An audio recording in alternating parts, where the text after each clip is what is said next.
The Pentagon is preparing to shift Turkey's industrial participation in the F-35 to other partner countries. The ultimate goal will be to remove all dependencies from Turkey. This comes after Turkey indicated that it will stand by its decision to buy the Russian S-400 air defense system.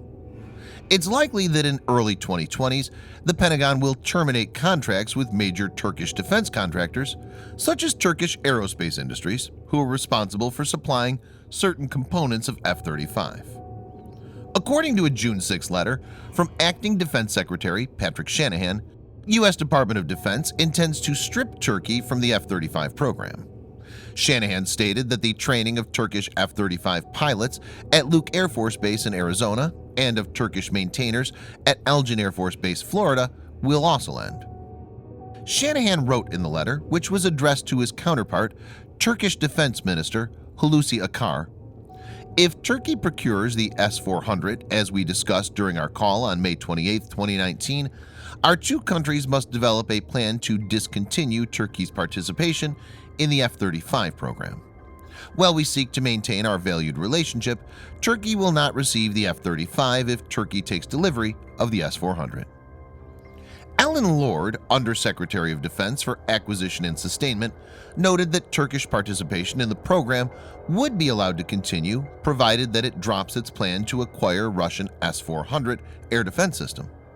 The delivery of S-400 is supposed to start as early as this month. She told reporters Turkey still has the option to change course. If Turkey does not accept delivery of the S-400, we will enable Turkey to return to normal F-35 program activities. Turkey is a close NATO ally, and our military-to-military relationship is strong." In this video, Defense Updates analyzes America's moves to cull Turkey from F-35 program because of its decision to purchase Russian S-400. Let's get in the details. This video is sponsored by the free-to-play military vehicle combat game War Thunder. We talk a lot about military vehicles on this channel, but what about trying them out for yourself? In War Thunder, you can choose from more than 1,200 playable vehicles from the 1930s to the 1990s and go to battle on more than 80 theaters of war. You can fly aircraft, helicopters, drive tanks, and command ships of all types and sizes, which have been carefully recreated from their real-world counterparts.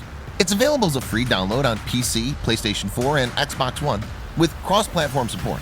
So grab your friends and give it a try.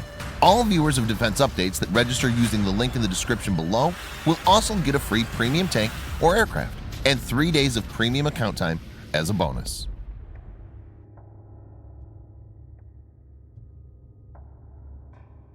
The Lockheed Martin F-35 Lightning II, which is a single-seat, single-engine, all-weather stealth multi-role fighter, is undergoing final development and testing by the United States.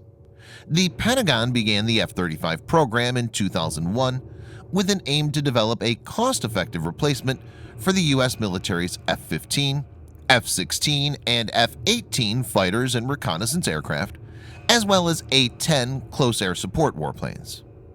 Apart from the United States, the primary customer and financial backer, the United Kingdom, Italy, the Netherlands, Canada, Turkey, Australia, Norway, and Denmark are also part of the program. Many other nations like Japan and Israel are also deploying the fighters. S-400 Triumph is an anti-aircraft weapon system developed by Russia's Almaz Central Design Bureau in the 1990s as an upgrade of the S-300 family. It's been in service with the Russian Armed Forces since 2007. It's designed to defend against aircraft including fifth-generation stealth fighters, bombers, AWACS, cruise missiles, and ballistic missiles. It's considered one of the most powerful anti-aircraft defense systems in the world. In a conflict between NATO and Russia, these two systems will play a vital role. F-35s are designed to penetrate heavily guarded airspace, whereas S-400 is designed to protect the airspace against the most potent adversary. Turkey has more than 100 F-35s on order. It's already received 2 F-35s. Not only this, being one of the major partners, it's responsible for the production of certain components of F-35s and will also provide maintenance support to other European customers of the jet. It's to be noted that Turkey is not only an important player in the F-35 program, but it's an important NATO member. In July 2017, Turkey reportedly signed the deal to acquire the S-400 air defense system from Russia. Turkey has said it will take delivery of the S-400s in July of this year. Turkey has insisted that since it currently has Cold War-era surface-to-air missile system, it requires an upgrade, and S-400 fits in perfectly.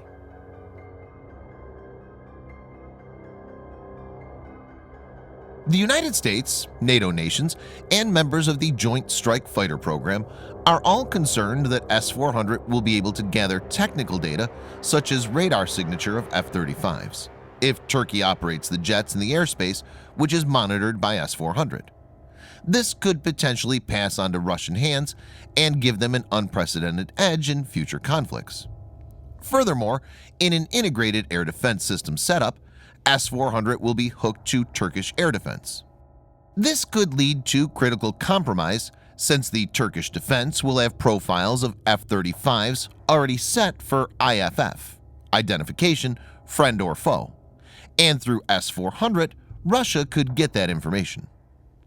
In addition, having the S-400 linked into Turkish defense networks could potentially give Russian analysts access to sensitive information that passes through the cloud-based Multinational Autonomic Logistics Information System (ALIS) system of F-35s.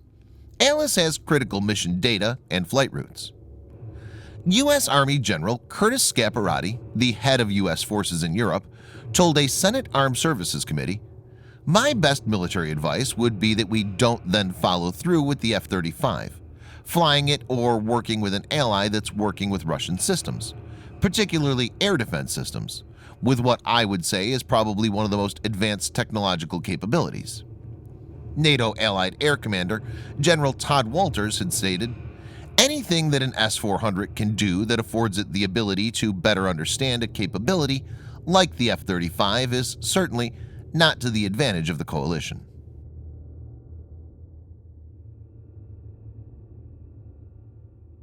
Viewers may note that NATO is an alliance formed to counter the Soviet Union, and its main opponent at present is Russia.